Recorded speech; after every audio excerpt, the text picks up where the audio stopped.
picture up here, and here we are, and I'm seeing everybody. Okay, everybody look lively, look straight ahead. Michael, whenever you're ready, we would love to have the roll-in. We're all set. 30 seconds. Okay, so who wants this? Everybody just wave hello to LinkedIn. Come on. Anybody notice I'm wearing sparkles instead of black today? I'm wearing my holiday jacket there. Kirsten, I So got this out festive. of the closet with all the evening gowns and all. I figured you wouldn't be able to see what's below this. So it's just, shoulders is all that really matters here with the new long curly hair. Here we go. Mary, are those lavender clouds behind you? Those are lavender clouds behind me. I'm wearing my All right. reddish maroon for the holidays. Good. Mary's company is Lavender Dragon. That's why I asked. Michael, let's do it. We're Sending you ready. that feed. Have a great Thank show. you. Everybody dance with me. Here we go. Ooh. Where does yesterday's future, which is already here, meet today's future, which is about to happen, and tomorrow's future, which could be just minutes away? Welcome to Technology Revolution, the future of now, where host Bonnie D. Graham asks savvy futurists for their predictions about the tech-driven trends that are shaping our future right now. Here's your host, who will take us into the future of now, Bonnie D. Graham. Thank you to the wonderful voice who introduces me, Bonnie D. in the house. This is week 3 of my 10th annual. I can't believe I've been doing anything for 10 years. 10th Avenue and 10th Avenue 10th annual Crystal Ball prediction show.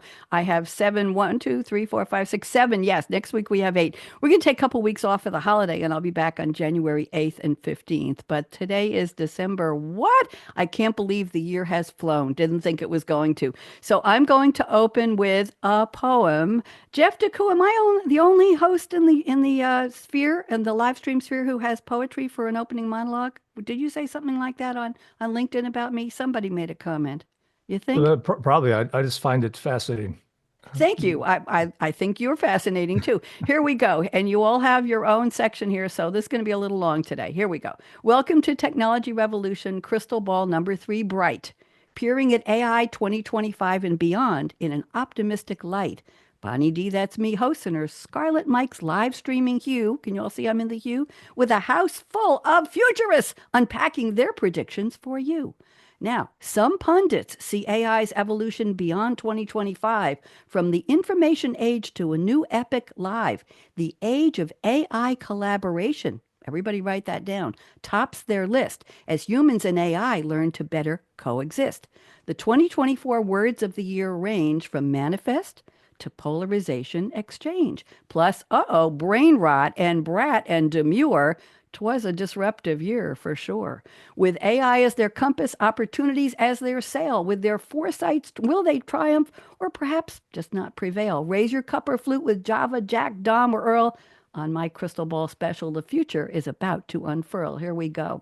Tom Madonna, wave when I call your name, guides the auto world with a visionary hand. We saw that hand. Transferring processes across the industry's span. From OEMs to fleets, Tom helps them innovate. A seasoned expert opening tech's transformative gate. I hope you like that, Tom.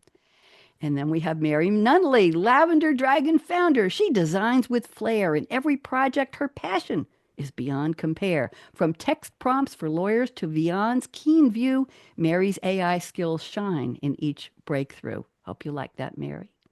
And we have Joe Miles in life sciences, strides with vision clear, from athletes' grit to the business sphere. Joe leads with heart and a team so bright, guiding healthcare innovation with AI's might. Hope you like that, Joe. He's smiling. Very nice. Yeah, good. I got it. And he's nice. Dr. Gabby Berlacu. It took me years to learn to pronounce her name. A researcher ever so keen. She explores cultures and talents in the evolving scene. From inclusive workplaces to talent's new role, Gabby's insights help shape HR's future goal. Welcome back, Gabby. Jed Taylor is here. He crafts fintech futures, a launch pad of dreams. I got to take a breath here. Merging SaaS solutions with AI-driven streams. From startups to mergers, his path redefines. A leader in banking where Jed's innovation shines. Welcome back, Jed. Kirsten Boileau is here, a visionary in learning's domain. From SAP to Tyro, her own company, she's built programs that sustain. With expertise in role-based learning and development's art, Kirsten helps businesses grow from the very start. Hope you like that, Kirsten. Love it. And good. And Jeff DeCoo is here, a proven leader in intelligent design. He guides the future for AI autonomy to align. From resilient infrastructure to intelligent zones, Jeff is paving the way as the technology he hones. There you go. So Love it. you've all been welcome. So how'd I do? Pretty good? Pretty good. We get a thumbs Fantastic. up for that. Okay. You all know. Oh, we got fireworks. Here we go. Goes with my jacket. You all know that I have the help of my AI virtual assistant. Her name is Sylvia, and you all know her as ChatGPT. And I have a message for all of you. You're allowed to name her anything you want, and you can address her. Just get her permission for whatever you want to name her. So let's get the party started. I'm thrilled you're all going to be here. I think we're going to do about 3.5, 4 minutes apiece. I will put you on speaker view. We're going to keep this optimistic and positive because we all like AI to one degree or another. Tom, Madonna, it's wonderful to see you. It's been a while. And by the way, to my viewers and listeners around the world, all of these wonderful people, these futurists, I call them with a capital F, futurists, have been on the show this year in the calendar year. That's the ticket to admission on my Crystal Ball special. So Tom, Madonna, putting you on speaker view. What have you got for us? Go ahead. So it's been an interesting year, and ultimately several of my previous shows with you, Bonnie, have been interesting. I predicted the flying taxi, and 6 months after, Toyota and Honda announced their products. So this year I started down the path of looking at where we sit with AI and what's happening next, and I've got 3 predictions for you.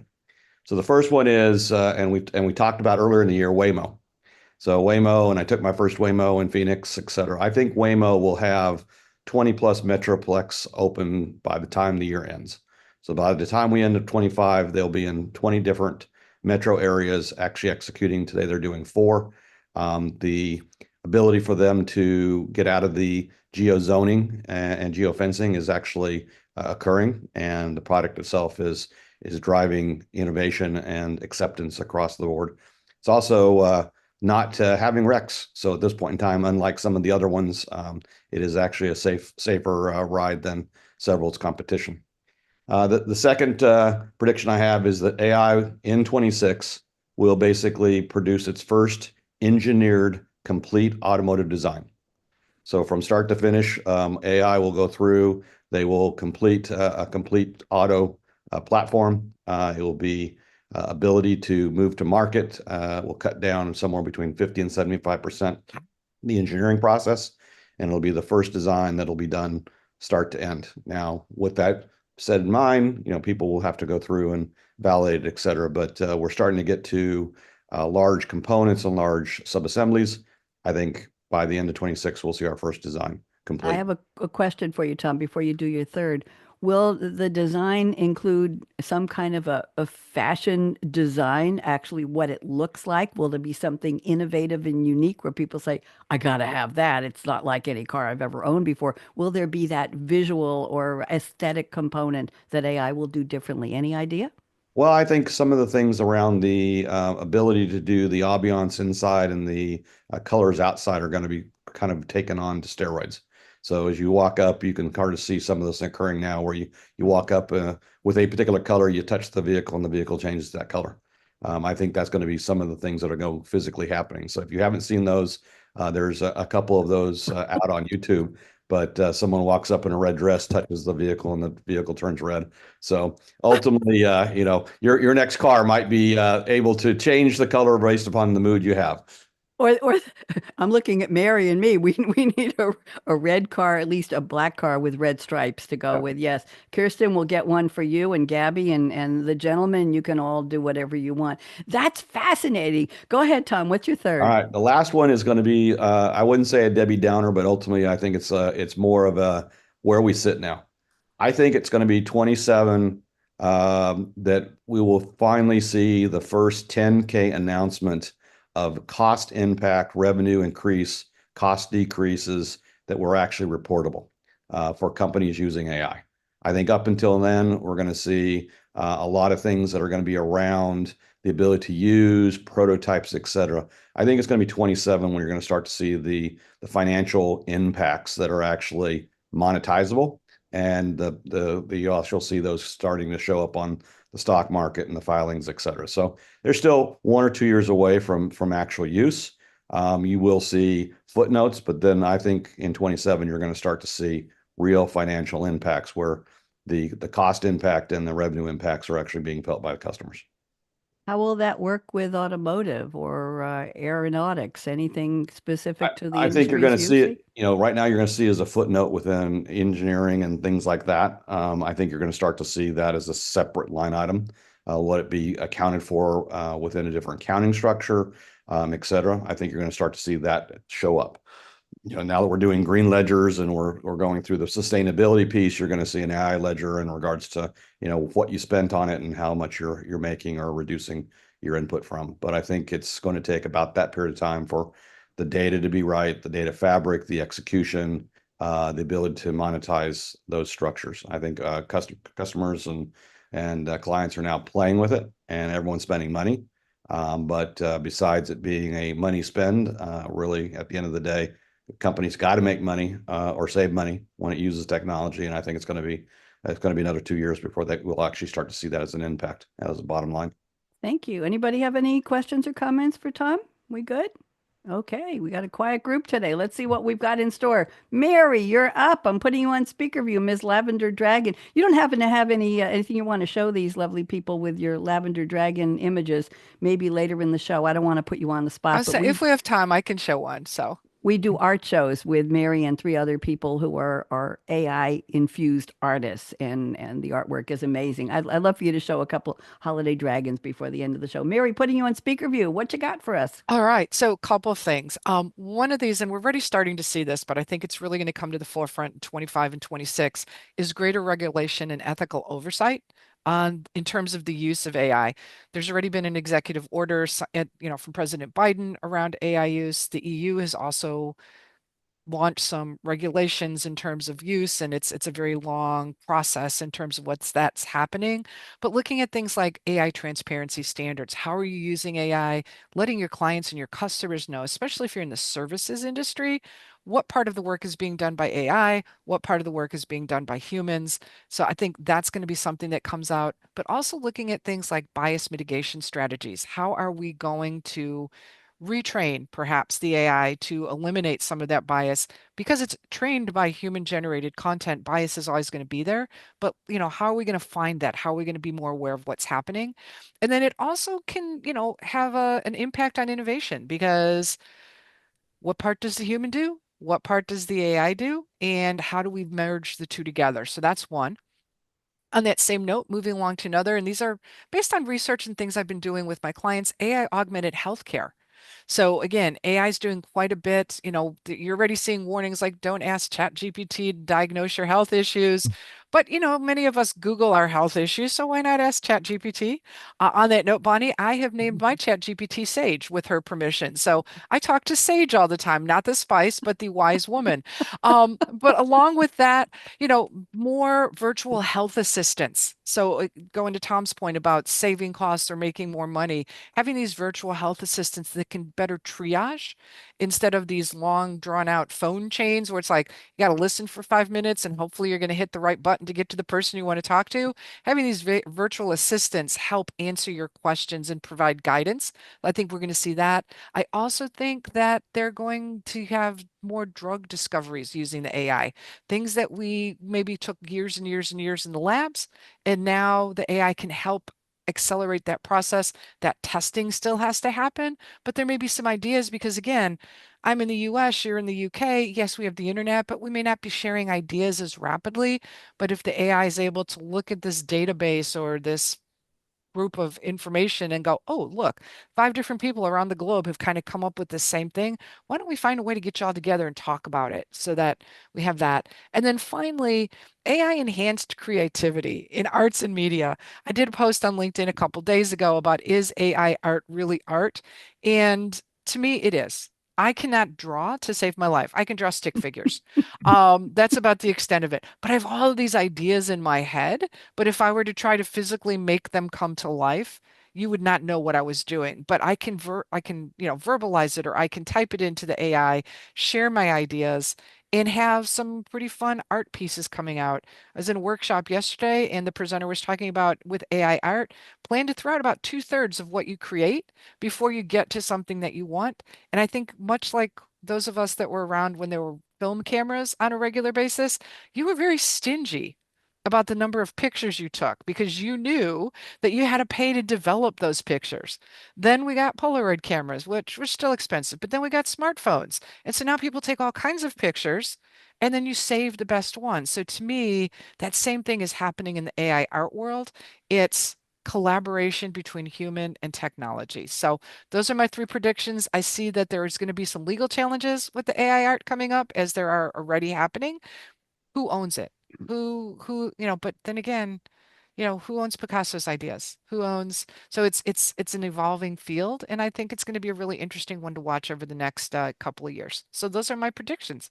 Thank you. Talking about being stingy, I'm going to give a look back. I worked in 1999 part-time for the Great Neck Record, which was part of a series of 18 community newspapers owned on Long Island by a medium-sized company.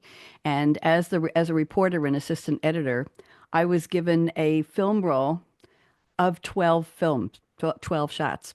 And if I went to do a conference or an event and I was reporting on it, I had exactly 12 pieces of film on my camera. The roll was 12 because they didn't want you spending more of their money, right, Jeff? I see Jeff nodding, to develop that film. So I had to figure what were my 12 shots. If I had that many, what were my best pictures going to be to accompany my article, what we call the money shot, right?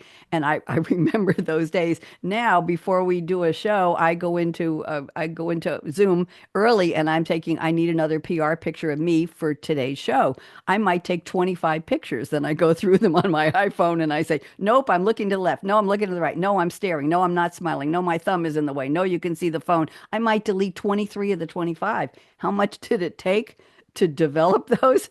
It's instantaneous. We didn't need. So you drop off your little roll of film and you label it, and then they would bring them back and you'd get the photos, the actual hard copy photos, and you submit those to the publication at the time with the article. So anybody have any remembrance of cameras with film? Anybody still using a film camera? Tom? Yeah?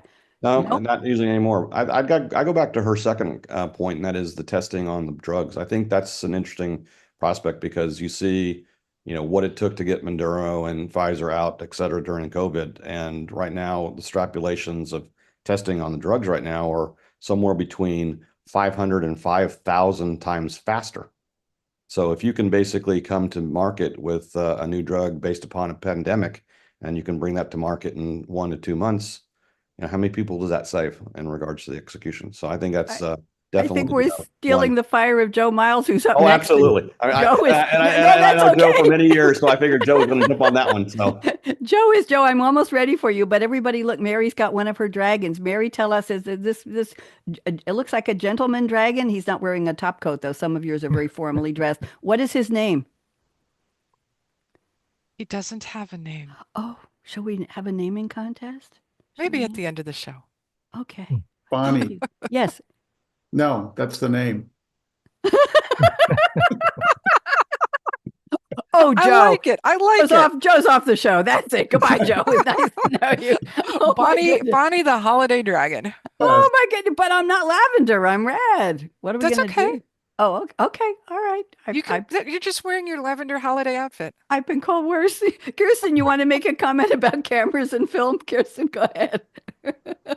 Oh, I find it fascinating. I actually think my film camera actually takes better pictures right now than my digital. So yeah, I still enjoy it every once in a while. It's hard to find processing and getting the film, but overall, I like it. Well, I think it was before we had good cell phone cameras, I was carrying around a Kodak DX6490. Try fitting that in a purse, ladies or gentlemen, or a briefcase or whatever you're carrying, your messenger pack or whatever. And I took it everywhere with me and I used it incredibly. And I still have it somewhere here. And when you came home, you put it in a dock that charged the camera. It sat in the dock and I think there was a memory card in it. And I just love my DX64, whatever, 90, whatever the number was. So there we go.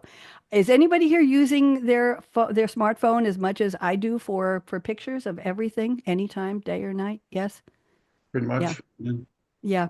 I have a meeting with somebody every week. I won't tell you what it is, but I take pictures of outside of my window here, the mature trees changing colors with the seasons, or a sun coming through the light, or a sunset, or a bird outside my window. And I use those for my backgrounds, my creative backgrounds in meetings where I don't need a branded logo. And by the way, speaking of AI art, you're looking behind me. I created these crystal balls with the red microphone. I like to put a dragon in these, Mary. I use Night Cafe Studio. I don't use Midjourney, and then I go into Photoshop, and you can see the microphone and the 3 minute timer behind me, the usual one, the hourglass, and I insert it in Photoshop and made this. So I'm using AI art, and like Mary, I can't draw a stick, but I love the ideas that it gives me, the magic that allows me to create very, very easily. And I don't feel badly about it at all. So on that note, don't try to shame me. I've already been shamed several times about that, but not today. Joe Miles, you're up. Let's talk. What you got? Well, let me start this by saying, hello to Tom. It's been a while, and he's always has some great insights and a nice thank you for the setup, Tom. But to his point, it's important to note that the AlphaFold team from the Google DeepMinds actually won the Nobel Prize not too long ago for their innovations in drug discovery with their protein prediction capability. So just kind of a validation of that point. But in my world in life sciences, I think it's been interesting to see AI, and as you think back a little bit, it's been about a little over 2 years now that AI burst onto the scene with the OpenAI construct back in whenever 2022 that was, late 2022. And as that has really evolved and continues to evolve, the one thing that has still remains a bit of a challenge is ROI. The return is still a bit of a struggle. And Tom, I think your points on 2026 and 2027, where we start to show 8K type of financial reporting of ROI is I think a very valid point. And I think what we're seeing and you're hearing from everyone is this whole, now the next iteration is then the agents, right? And agents are going to change the world and so forth. And I would agree. I think the concept of agents talking to agents and what that entails is a really interesting one. But again, I think that the challenge is going to be how do you enable those agents to have agency to be able to make those types of decisions? They need to have access to enterprise systems. They need to have access to documentation. They need to have access to communications. They need to have access to policy, governance. There's a lot of automations. There's a lot around that. And as organizations want to leverage those agents to have agent-to-agent type communications, and agency is, especially as we start to think about broader end-to-end processes, even regulated processes, which is obviously very important within my industry. That's just going to continue to be a real challenge. So this issue of orchestration and the ability to have not only have an agent, but have access to the right information to be able to interact with maybe other agents and other automations to be able to drive to that is going to be really, really critical for the success. And as we start to think about the interaction and the collaboration between people and robots and agents, that starts to be, I think, a really interesting construct where a lot of people are getting excited about, but there's still a lot of work that has to go on between that. And I would agree with Tom in terms of the timeline of 2026, 2027 time frame, where you'll start to see some, significant financial reporting type impact of ROI, but it still remains a bit of a elusive construct, across the industry, in particular in the regulated industries where I'm going. So we're very excited about what the agents represent, but we also think that there's still work to be done in terms of making sure those agents have the ability and the agency, as it's described, to be able to make those types of decisions. What else have you got for us, Joe? That's so anticlimactic, Bonnie. Anything specific on drug trials or genome specific customized medications? Anything coming down the pike or up the lab? What do you think? You're continuing to see it. The challenge that we're seeing a little bit within AI is that the new capability of AI is bumping up against a little bit of the old world quality processes, right? So things like good manufacturing processes, things like Part 11 compliance, electronic documentation compliance, and so forth. Those aren't going away. And the new capabilities in a more probabilistic environment are bumping up against the need and the desire of quality teams to have a much more deterministic, very rules-based, if this, then that. And that's a bit of a challenge. So until we start to see, I think, some audit responses, till the agencies start to make more direct commentary, I think we're going to continue to see a little bit of nervousness and uneasiness around some of the areas. But it is exciting to see that we're, certainly from a drug discovery, that's exploding. The science is remarkable. As that turns into a product and as that goes commercial, that's where the rubber starts meeting the road, and where we're seeing the AI come into play, but still a little bit of reluctance in the market relative to that. But it's exciting to see the kind of the early the burgeoning of that process. Thank you very much. I'm reflecting the last time I saw my doctor. Well, he's a DO and he's got NPs who work for him. I thought there were PAs, but nurse practitioners. And sometimes they have a good personality and sometimes they're just, hello, how are you? But what I'm trying to say is they sit there and they take notes while I'm talking. They don't examine you much anymore. They just ask you how you are, and then they set up tests for you, and that's about it. But I get a report, Joe, afterwards, a couple hours later, emailed to me on this is what happened at your visit with any test results. And it's a person sitting there typing while I'm talking to them, while they're asking me questions. And it just seems so antiquated. Is there any way AI could intervene in the doctor-patient office visit? Anybody have any ideas about that to streamline it? It just seems awfully sitting there taking notes like this at a laptop while I'm talking. It's like, doctor, would you look me in the eye and tell me something, or look at my ankles, or is my swelling gone? Do something, for goodness sake. Any innovations, Joe? Whole industry, Bonnie, around kind of digitizing, dictation and capturing, and certainly Microsoft has made some major investments there. There's also a lot of doctors who aren't necessarily all that excited to have their entire conversation recorded for lots of different reasons, and one of which being just a very awkward, maybe, interaction between the patient and doctor as well. But I think we're seeing more and more of that. Okay, thank you very much. I feel better now. Okay, let's move on. Gabby, we're ready for you. What do you got? Well, these are fantastic, and I love how cross-disciplinary they are. Mine relates to workforces, and my prediction is that in 2025 and beyond, companies are going to need to lean on non-traditional workforces like freelancers and contingent workers more and more if they want to stay ahead of AI. And here's why. Basically, at the Upwork Research Institute, we're doing a ton of research to understand how AI is hitting workforces and C-level leaders. And what we're finding is that traditional learning and development is just too slow for what leaders are trying to accomplish when it comes to AI. So even though we've had generative AI tools for 2 years now, we've been talking about it so much, leaders are saying that fewer than a quarter of their workers can actually operate alongside AI tools effectively. And even fewer can look at an organizational problem and proactively say, I know how we could use AI to address this problem. Like, Bonnie, you were raising a problem in the medical, sphere. Can workers proactively look at that problem and say, here's how you might apply AI? And the answer is right now, by and large, no. And this is not some failure of full-time employees, by the way, because when we ask workers, they're saying, I'm just overloaded. The demands on my role have increased. One of those demands is AI. I am burned out. And in fact, we do see a correlation between burnout and being asked to use AI tools. How am I supposed to learn these tools on top of the job that I'm already being asked to do? And compounding this is the fact that AI is actually revealing itself to be a little bit different than previous work technologies because it's just so ubiquitous. Where in the past, technical roles had to be deeply skilled in technical practices and processes, AI is becoming an expectation of every individual, whether they're in marketing, operations, finance. Everybody needs to bring at least a base understanding of AI and what AI tools can do. So given this, enter non-traditional workers. We find that almost 1 in 2 freelancers come equipped with AI skills. They are way more likely to have traditional AI training or formal certification.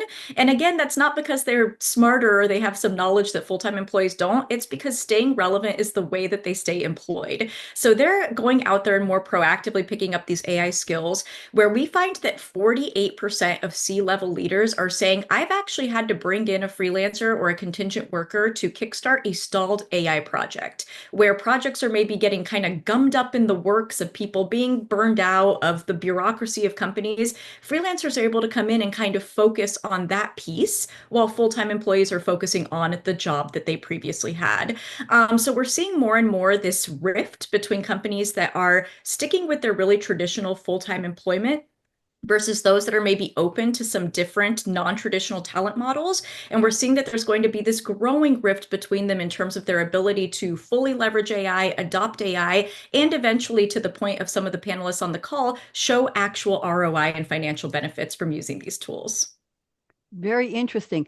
When you talk about freelancers, we're talking about the gig economy, the gig workers who offer themselves or fractional. I think we've got at least one. Our next speaker is a fractional executive who come into a company. Yeah, we used to call them consultants. I think that was it. I had a client years ago who said a consultant is somebody who lives more than 5 miles away from the company and has gray hair, but not anymore. Okay, we'll change that one. Anyway, and charges a lot. So is this, Gabby, are these gig workers? Because I did a show on virtual assistants a few months ago. I think, Mary, you might have recommended Louis, and I had some recommendations of people from LinkedIn who provide services they used to do for a company. They now freelance to bring in services and be the virtual helper for a company to do stuff that either nobody has the time or the interest or the knowledge to use AI. So, Gabby, is this the escalation of the and continuity of the gig economy? What do you think? I would say that's exactly right. And it's more sort of heterogeneous than that, right? I think when we think of gig worker, we have a certain conceptualization, or maybe we think of Uber drivers or Instacart delivery drivers, and this is not quite that, but it is skilled individuals that are applying their skills to organizations in just non-traditional ways. They're not getting that 9 to 5 full-time employment contract, but they still come highly skilled. So I think it's going to be critical for business leaders to recognize that talent source and develop the right, policies and practices to be able to leverage that talent source. Thank you very much. Anybody have any comments for Gabby? We've Yeah, got I was time. just going to say, Gabby, I'm seeing that with my clients. We come in as contractors and work with learning and development, but we also are able to bring in that AI kind of vein skill set. And so we're tapped to do more AI work now and help set up things for the businesses and less of the traditional, like, oh, go build me a storyline thing. It's more of like, how can we incorporate AI better? How can we do it? So yeah, what you're saying really lines up with what we're experiencing as well in the last year. Thank you. Absolutely. Anybody else have any? Kirsten, anything? I know you've got your own company. You're a consultant now. You have your own, I guess it's a consultancy. Is AI coming up for you a lot with your clients, Kirsten? I actually am switching the way I brand myself or talk about myself to fractional learning and development. It's the same of what I was always doing, but shifting the way I talk about it to fractional because it just makes more sense. But yes, I would agree with Gabby that I'm seeing a lot of that same, need for. I don't know that in Canada yet we have adopted AI well enough or even are comfortable enough with AI in those companies to bring in those gig workers, but I can see that it would be a fantastic opportunity to help companies shift over to that AI without burdening their long-term employment or full-time employee staff with that shift and making those things happen and setting things up. Unless you can take somebody off their regular duties and move them over to a project for a period of time. It's as Gabby was saying earlier, like there's just so much knowledge and skill set that goes into setting up those AI projects that you really need to have that dedicated time. Thank you very much. We're ready for our next futurist. Jed Taylor, you're on. Talk to me. Thank you. Thank you, Bonnie, for having me here. I'm Okay. going to start my first prediction with a quote that's been shared on this podcast or radio show multiple times. It's from Joanna Maciejewska when she said, I want AI to do my laundry and dishes so that I can do art and writing, not for AI to do my art and writing so that I can do my laundry and dishes. And we all know that right now AI has been focused a lot on the creative tasks of helping with writing, helping with images and art, those types of things. Here it is. Here it There is. it is. I have it. I'm sorry. I didn't want to interrupt you, but I've saved this and I'm doing a special show in January on this exact thing. Go ahead, Jed. I didn't mean to interrupt, but it was too precious. Go ahead. My prediction is that AI-powered helper robots are set to become as common as smartphones. And there's been several things that happened this year that I think are making this possible. Traditionally, robots have been designed, built, and installed to perform a single function. And when a new task was needed, a new robot was required, or at least a major software upgrade was required that told the robot what to do. AI is changing that. There's a company in October that released a white paper and several videos of their foundational model that was training a robot to do tasks. Now, the thing that was unique about this is that their AI model wasn't just designing it to do laundry, it was designing it to learn how to do tasks, and it was taught how to do laundry. And it's amazing. It was done by physical intelligence, but it's a really cool advancement because I think it allows us to, do some of these mundane tasks. The other thing is that humanoid robots are beginning to become more common. I think humanoid robots, think C3PO, right? Much more likely to be able to help with those household tasks because our whole world is designed around us. We walk up and down steps. We've got shelves. We've got countertops that are this, certain height. And so, C3PO is much more practical than R2D2, to handle some of these household chores. So that's my first prediction is that we're going to see in 2025 generalist robots move from pilots into practical business applications. And that's going to pave the way for consumer use AI robots. And I know my time is short, so let me just go really quick on my next ones. You've got plenty of time. Don't rush. We're good. We're good. So a couple of other ones is the coding revolution is going to really transform the way we do software development, and it's going to make it more approachable for all professionals. So Bonnie, you've mentioned punch cards in the past. Oh, yes. And I think we're going to look at today's coding methods just like today we look at punch cards. Punch cards were very time consuming, inefficient, and it required somebody who had a lot of skills in order to do that. Well, that's how we're going to look at software development, in the next 5 to 10 years. And the thing about software development is it's going to become much more approachable. I haven't done software development professionally since 2003 until this year, because it's so easy for me now to go in. In fact, I'm working in languages today that I never learned. And I'm never going to learn the syntax. I'll tell you that. I'm just going to type it into ChatGPT because I only need a few functions to do something here or there or to test an API.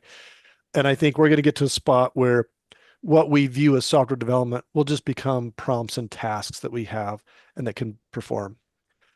My next prediction is that AI customer service agents are poised to surpass humans in both accuracy and friendliness. Because obviously accuracy, we've seen a lot of statistics on that, but on the friendliness scale, they're able to maintain a much more neutral tone, whereas sometimes we get caught up in the emotion. I won't go into the metrics, but there's a lot of proof points here where people are already using these effectively. And I called somebody yesterday. I was on hold for 1 hour and 10 minutes to talk to a human, and that human couldn't help me. And I can't tell you how unhappy I was. Yep. Where I think, a well-trained AI customer service agent would have been able to resolve my concern. Absolutely. Ditto. I was 1 hour and 20 minutes and I finally gave up. Yes, I didn't even wait. Very, very interesting. Yeah. Anybody have any comments on Tom, please go ahead, join us. I would say Jed's last one in regards to code development, I give it 2 years. I give it 2 years before we are out of the starting any code by hand. So we'll give it to and let it be ERP code, let it be scientific code, let it be, just messing around with websites. You're going to give an agent the constructs of what you're looking for, and it's going to produce 60, 70, 80, 90% of the code automatically for you. And then you're going to make your final adjustments and put it in play. If you're not doing that in in software development within the next 2 years, you will definitely not have an innovation cycle that's going to be market enabled. You're Yeah, going to well, find yourself out of date very quickly. well said, Tom. I think 92% of US based software developers are already using AI coding tools. Mm. And so I think the foundation is set for exactly what you're talking about there, Tom. It's going to happen. It's going to happen quickly. I would have missed Jed, the joy of coding and key punching my 80 column Colorith cards and my core dumps of my COBOL. I did COBOL professionally. I did PL1 professionally on a Xerox Sigma 6CP5 mainframe and on an IBM 4341. And the joy of starting with a blank piece of paper, knowing what the report or whatever the outcome was supposed to be, and designing it and coding it and writing it and punching it and watching it run and saying, Eureka, jumping up and down. It's creativity. It's not math. It's logic and it's creativity. I will tell you, I would never have traded the joy of those years as a programmer analyst. And I've come up with the idea that we were analyst programmers because first you had to analyze the problem and what they needed, and then you program the damn thing. So anyway, somebody else had a comment quickly. Who was it? Joe? Was it you? Go. Yeah, I was going to point out, I think your comment, Jed, on the companion concept of the AI is very dead on, especially in markets like Japan, where the aging population with a low combined with a low birth rate is necessity will be somewhat the mother of invention there, right? They're not going to have a whole lot of options. And I know that's coming up quite a bit where companion type of robots, with AI built into that is really, I think, not too far in the near future for some markets. Yeah, and quite the necessity as well. Yeah. Jed, I recently read, I believe they're using AI for certain companies in China to detect the mood of humans talking to their human customer service people on a phone call. And if the human gets too antagonistic or angry or nasty or bitchy, they will cut off the call automatically because they don't want their customer service reps being abused.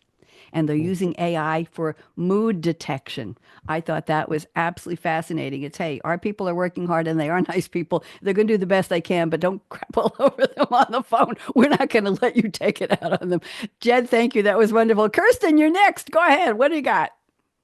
Well, I got there's so many great things that came out of the conversation today that I have a couple of things that I wanted to mention. So one is that one about the customer service and the AI kind of humanoids for supporting our aging populations. That is a real concern even here in Canada. And I think that there's all kinds of options for bringing those kinds of supports into, even my mom lives across the street in a, adult living apartments. And, there's times when they could really use support. And it would have it, but not, they're all aging. So how do they each support each other? They don't have kids nearby, whatever that might be. And so having that support in place would be amazing. But I wanted to mention that a couple of different things. So in terms of learning and development, so that's what I am interested in. And my husband is actually doing a project building virtual reality learning for the people in his organization. And right now, he's having to go through a course where he's learning how to do the programming. This is I forget, maybe Jed's comment about software development. And there was, it was very difficult. He's not technical in any way. And so it was very, very difficult for him to understand the coding that needed to go into place. And we were all really, like myself and a few others that were talking about this a while ago, we're all really surprised that there was no AI supports in place to help with that software development, because I mean, it's such a cool idea to put VR in place for learning and development. It reduces inputs of resources and minimizes mistakes and all that kind of stuff.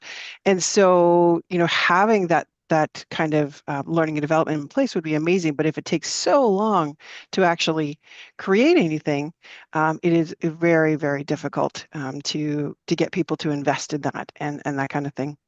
So that's one thing. And then in learning and development in general, I really think that personalized learning pathways are going to be a huge opportunity in 2025 for AI to support learning and development programs, learning and development strategies throughout an organization. I just completed a learning needs assessment with an organization, and the diversity of needs across the organization is huge.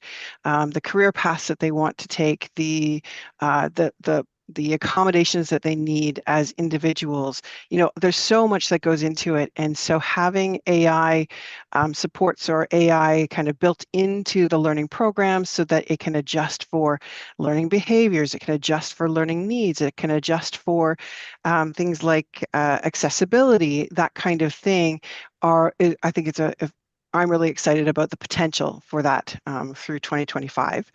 And in relation to that, being able to adjust learning for neurodivergency, right? So learners who learn differently, whether they have ADHD or on the spectrum or whatever it might be, to be able to create wide variety of learning that suits and training that suits the needs of that learner based on their own personal needs would be really, really exciting. And I think just help companies build that learning culture so much more quickly.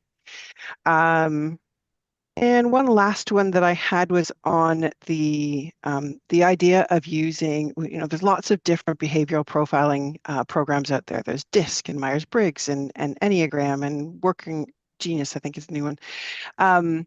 Tons of different ones. And I'm not aware that many of them have AI built to them just yet.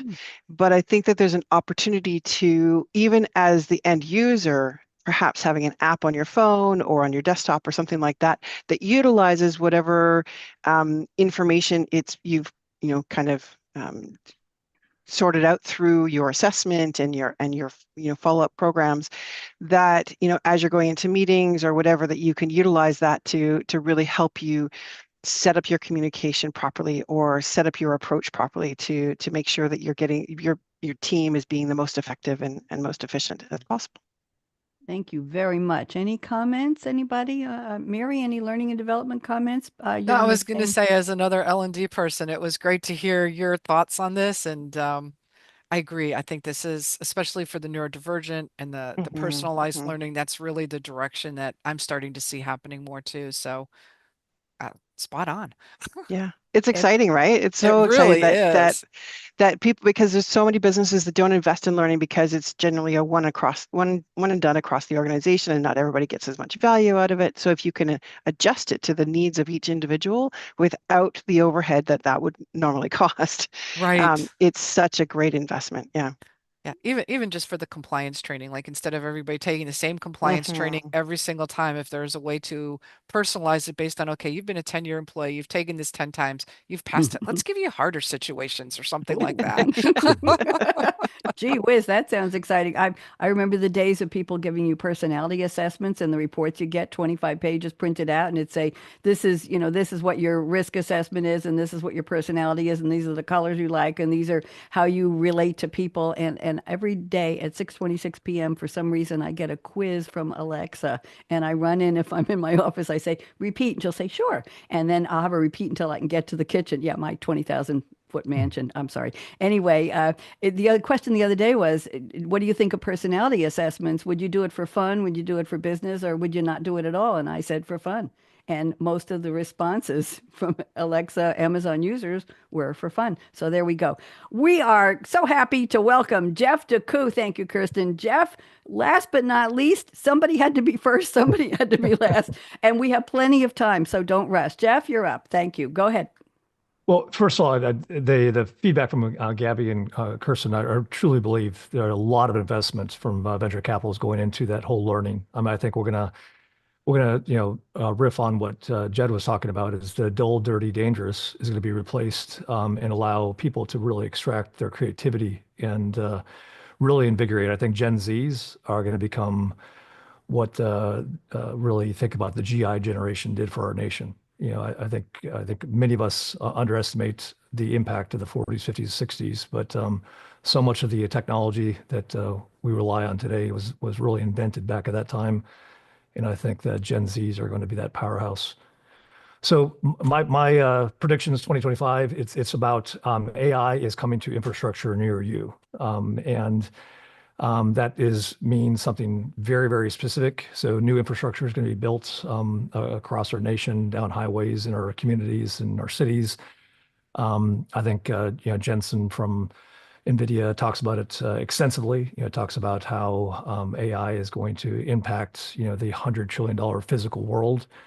And there's a lot of new applications and services already being developed to do that. Is how do you merge the physical and digital world and really make it exciting for people? Things like active digital twins will become something that everybody uses. And I think a lot of people kind of are tired of digital twin, kind of like smart city, but active digital twin will be something very, very different. And pretty much every single experience you have in your life will come back to a active digital twin experience.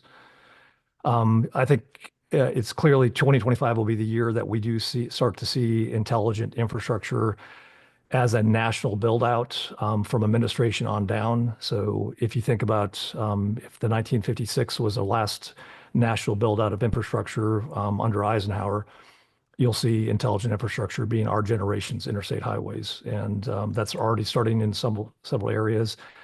And you'll see 2025 being a year that we start to see massive dollars spent on infrastructure, hundreds of billions of dollars, because AI allows so much of the regulation, the policy, and permitting process to be optimized and radically changed. Jamie Dimon often talks about it took us 8 years to land a man on the moon, and it takes 8 years just to get the permitting of a bridge in the United States. And actually, Brendan Bechtel corrected him during that on stage, saying no, it's actually 9 years just to get the permitting for the bridge, not to build the bridge, but the permitting. And if you have any appreciation of the Apollo project, you'll understand they built the equivalent of like 100 bridges, massive, massive bridges on the physical infrastructure that had to be installed in Houston and Florida and the Cape. It was an incredible undertaking, and we'll start to see trillions of dollars go into beautifying our infrastructure. So, and I stress beautify. If you haven't just seen pictures of Shenzhen, China, if you were to land in Shenzhen, spend the week, and then fly back anywhere in the United States and land, you will think you landed in a third world country. I mean, we are so far behind infrastructure in the United States, yet we have the ingenuity, the leadership, and the talent. And because of AI, we'll get rid of all the permitting and regulation processes that hold us up. And the biggest, basically playing off what Tom and Jeb was talking about, is the droids that will be the most deployed worldwide are going to be the maintenance and sustainment bots, the ones that basically do the dull, dirty, dangerous job. So as much as I love advanced air mobility and autonomous cars and trucks and vans, the multi-trillion-dollar industry that's going to be loved by all are filling the jobs that nobody does. Because every single Department of Transportation across the United States will tell you, we know all the things we need to fix. We have a long list. It is we don't have the manpower, and even if we spent our entire budget for the next 10 years just on maintenance, we don't have a chance in hell to replace all the potholes and all the things that have to be addressed. So that's where maintenance and sustainment robotics are going to have the biggest impact. Thank you, Jeff. Any quick comments from Jeff? I've got just a couple minutes here to wrap up. Any comments on everybody good? Okay, let's go around the table. What are you drinking for the holidays? Christmas, Hanukkah, Kwanzaa, New Year's, anything. Let's go around the table. 30 seconds less, 20 seconds, 10 seconds. Tom Madonna, what are you drinking? Eggnog. With or without a little slip of something in there? Without. Without. Okay, I'll give you a little bit of my gold rum, my Bacardi's rum. That bottle keeps coming no matter how many times I move. It still shows up and there's still liquid gold in it. Just a teaspoon for me. Mary Nunley, what are you going to be drinking? Peppermint tea. What a purist. Come visit me. We'll share it. Joe Miles, what healthy drink are you going to have? It's the holidays. I'm going to have a nice locally brewed imperial stout for some sipping in front of the fireplace. Nice, very nice. Gabby, what are you drinking? I'm a hot buttered rum gal, but it's sweet, so you can only have one. But oh, that one is So good. Do you put whipped cream on that or just purist? Just a purist. Okay, good. Sounds good. I'll join you. Jed Taylor, what are you drinking? Ice cold Dr. Pepper with a vanilla syrup shot and a coconut syrup shot. Ooh, that sounds good. Ooh, we want the recipe. Put it in the chat, please. Kirsten, up in Canada. I don't know if it's cold. I think it's colder down here. What are you drinking for the holidays? It's probably colder down there today. I'm going to be drinking a lemon meringue paitini. Ooh, what is a paitini? It's got limoncello and lemon juice, and I forget what else in it. Well, it sounds good already. When you got to limoncello, we all said yes. Jeff DeCoo, what are you drinking for the holidays? Pretty boring. Probably just coffee. So Any special kind, a brand, a label, a home brewed? yeah, just home brewed. Yeah, just Home grind the brewed, beans. Fresh Yeah. beans? I thought so. Okay, good.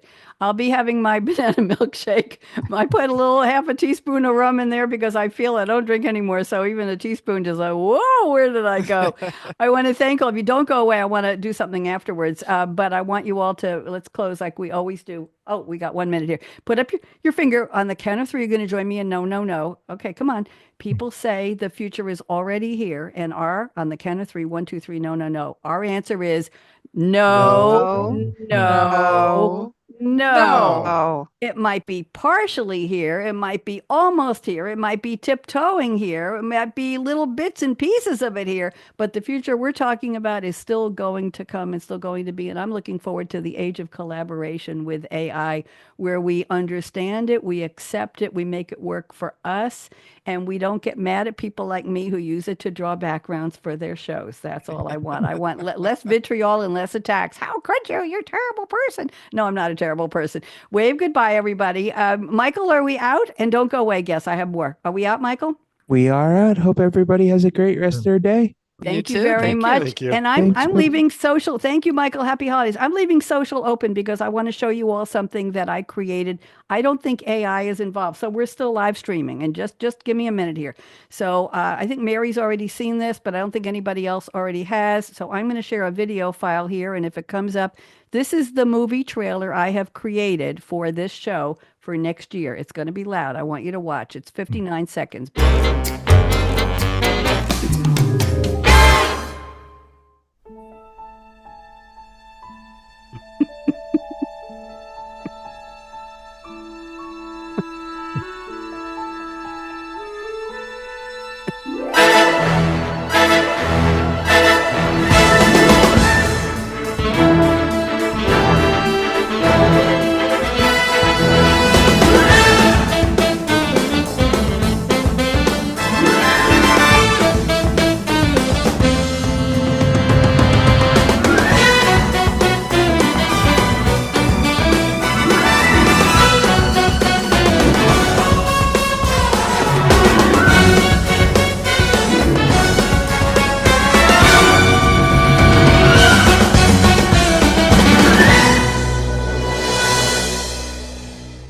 Here we go. Cast of hundreds of savvy futurists. Costume designer. What costumes? The only host with monologue poems and original, just like Bonnie D. So I wanted to share that all with you. Anybody have any comments on that? Well done. Great. Love it. very well done. fantastic. I don't know if iMovie uses AI. It's just a trailer sequence in iMovie. You click the template and you put in your own pictures. You change the audio. The whole storyboard is there. And I've done it for all of my shows. I wanted to share that. And I saw a couple of you. Jeff, I think you're in one of those pictures. And Tom, Kirsten, you might have been there. Mary might have been there. So I want to say thank you to all of you. And I wish you happy holidays. And let's wave goodbye to social. And we'll Bye, be back social. with so much more.